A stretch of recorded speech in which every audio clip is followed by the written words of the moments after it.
recently had an amazing conversation about self-love that I would like to share with you for this week's video. As a religious woman, this is a time for prayer, and as I'm active in many WhatsApp groups, many of these groups are organizing prayer groups, saying Tehillim, Psalms, davening, praying for our soldiers, for our people, for the world, really, because we are feeling very threatened, and not just by our immediate neighbors. And there are all these calls for prayer. And the truth is that for me personally, at this time, I'm finding it really, really hard to pray, to daven. Just something is blocked in me. And then when I see all these, these groups getting organized, and we're going to say this and we're going to say that, and who wants to volunteer to say, a chapter or a parak of this every day, and would you like to join our prayer group that's doing this and doing that, and all these things that really are wonderful and we should be doing them, and I just can't. And it brought me into that feeling like I'm not doing enough. I'm not, which always will lead into that sort of feeling like I'm not enough. I'm not doing enough. I'm not enough. Does that sound familiar to you? Do you fall into that when you see like certain things that you think you should be doing, but you just can't, and then it makes you feel like you're not enough? Well, so I spoke to a very close friend of mine, and she said to me a wonderful thing that really made, it hit home for me. And she said, you know what, Zippy? Your sons are serving in Gaza. This is a time where we're all in a certain crisis. And now also it's not that acute phase. We're already starting going into the chronic phase, which is even harder in many ways, because the reality of the situation and the ongoing pressure and what we see around, and the messaging, and, getting like bombarded with negative messages from all sides, can be very wearing. It can really wear on us and on our spirit.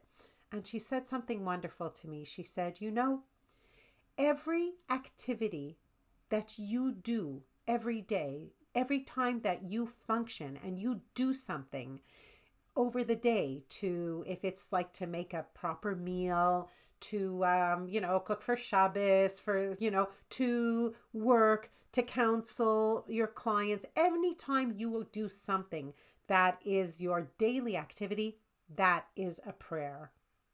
And I thought, isn't that a wonderful thing? Because I know that for me, and also many of my clients, we have this, especially when, with food, for example, if we take that and we apply it to our inner talk and inner conversation with food, many, many times it'll sort of be like, yeah, I don't eat sugar and flour, but it's not enough. And look, she's weighing and measuring your food, and I just can't do that. Or look, this one lost that amount of weight and I've only lost, blah, blah, blah. And like we start comparing ourselves, and also like sort of letting these messages that we get from the outside make us feel like we're not enough. If you're getting value from my content, I am so glad, and I'd like to ask of you a small favor. Every time even one person likes, comments, or shares on a video, it makes a huge impact to how much this video reaches more people. So thank you in advance for liking, commenting, and or sharing this video. So this is what I say. Every time that you've cut a salad, that's a prayer. Every time that you have taken a break in between meals, you had a meal and then you didn't eat anything in between, and then you ate another meal, healthy meal, that's a prayer. Every day that you haven't eaten sugary, starchy, ultra-processed foods, that's a prayer. Or any time that you're eating something nutritious and bringing good nutrition into your body, that's a prayer. So that is self-love, because that is an expression of self-love. And we have to remember that. It's very, very important, especially in these times, to remember the things that we are doing that are expressing our self-love. So every time I am functioning properly, every day that I functioned well, it's an expression of self-love, because an expression of self-love really is a form of prayer.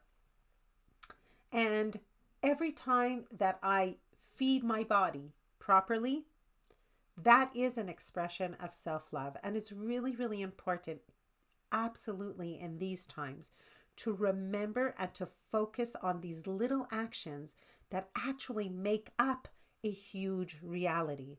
Instead of getting sucked into these should but don't, blah, blah, blah, let's focus on what we do. What are the things that you are doing that are acts of self-love, that are acts of prayer? Please share with us. And I would like to say that if you feel like these times have thrown you into this loop of harmful eating, it's not your fault. And it's not because you're weak-willed, or you just didn't get it, or you don't want it enough, or you don't know enough. It really has a lot to do with the biochemistry of our brain. And it's sometimes not easy, even when we do understand that. Sometimes it's not easy to do this alone, and we need help. And we need help from people who are trained and know exactly how to help us get back the workings of our brain and our body, so that we are in concert with our biochemistry, so that we can do those daily functions that are self-love and prayer. And if you'd like somebody to help you get there, well, check out my site in the link below and you can contact me. Bye-bye.